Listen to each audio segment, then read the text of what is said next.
할렐루야, 주는 그리스도시요 살아계신 하나님의 아들이시니이다. 오늘도 새날을 주신 하나님을 찬양합니다. 오늘 우리에게 주시는 하나님의 말씀은 창세기 36장 31절입니다. 함께 읽겠습니다. 이스라엘 자손을 다스리는 왕이 있기 전에 에돔 땅을 다스리던 왕들은 이러하니라. 아멘. 사람에 대한 평가를 할 때는 두 가지 방법으로 나뉩니다. 하나는 세상적 잣대의 평가 방법이고 또 하나는 하나님의 잣대로 평가하는 방법입니다. 세상의 잣대가 사람이 살았을 당시에 어떻게 살았으며 이뤄놓은 결과에 있다면 하나님의 잣대는 하나님 앞에서 어떻게 살았는지를 평가하십니다. 여러분, 하나님은 어떤 분이신가요? 사랑의 하나님, 공의의 하나님이시죠. 특별히 공의의 하나님은 인간의 영혼까지 모든 것을 심판하시는 분입니다.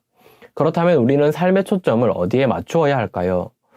삶 속에서 늘 하나님을 의식하며 사소한 일에도 하나님의 뜻을 구하는 하나님의 사람이 되어야 할 것입니다. 오늘 본문은 에서의 후손들이 세일 땅과 원주민 호리족을 점령한 후 그곳에 강력한 에돔 왕국을 건설하였음을 알려주고 있습니다. 아브라함의 후예였지만 택함받은 백성의 계열에서 완전히 제외되는 상황을 맞게 되었습니다. 우리 31절 다시 읽어보겠습니다. 이스라엘 자손을 다스리는 왕이 있기 전에 에돔 땅을 다스리던 왕들은 이러하니라. 이 말씀은 모세 이전 시대에 이미 에돔에 왕이 있었고 에돔은 그 왕의 통치를 받는 왕정 국가였음을 알려줍니다. 에서의 후손이 야곱의 후손보다 훨씬 빠르게 번성과 번영을 이룬 것입니다.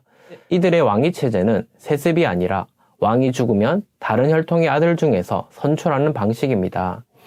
여러분, 과거에 비하면 지금은 세상에서 할 수 있는 것들이 점점 많아지고 있고 그로 인해 누리게 되는 것들도 많이 있습니다. 하나님의 자녀 역시 그것들을 누립니다. 그런데 주의해야 할 것은 세상에서 누릴 수 있는 것들을 누릴수록 세상의 위대함을 생각하기보다 창조주 하나님을 더 위대하게 생각해야 합니다. 소망 없는 세상을 바라보는 것이 아니라 하나님께서 저와 여러분에게 오늘도 베풀어 주시는 구원의 은혜를 누리는 하나님의 자녀가 되길 축복합니다. 말씀을 정리하겠습니다. 오늘 주시는 말씀을 기억하며 하나님께서 원하시는 삶에 초점을 두는 하나님의 청년들이 되기를 원합니다.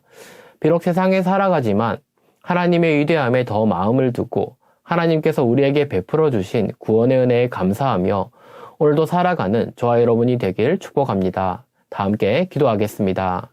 하나님 감사합니다. 오늘도 우리에게 귀한 하루를 허락해 주시고 하나님의 자녀로 세상 속에서 당당하게 살아가게 하시니 감사합니다. 특별히 오늘 주시는 말씀을 기억하며 하나님께서 원하시는 삶의 초점에 더 마음을 두고 살아갈 수 있도록 하나님의 청년들을 인도하여 주시옵소서. 오늘도 하나님 앞에서 멋지게 살아가길 원하며 귀하신 예수님의 이름으로 기도합니다. 아멘.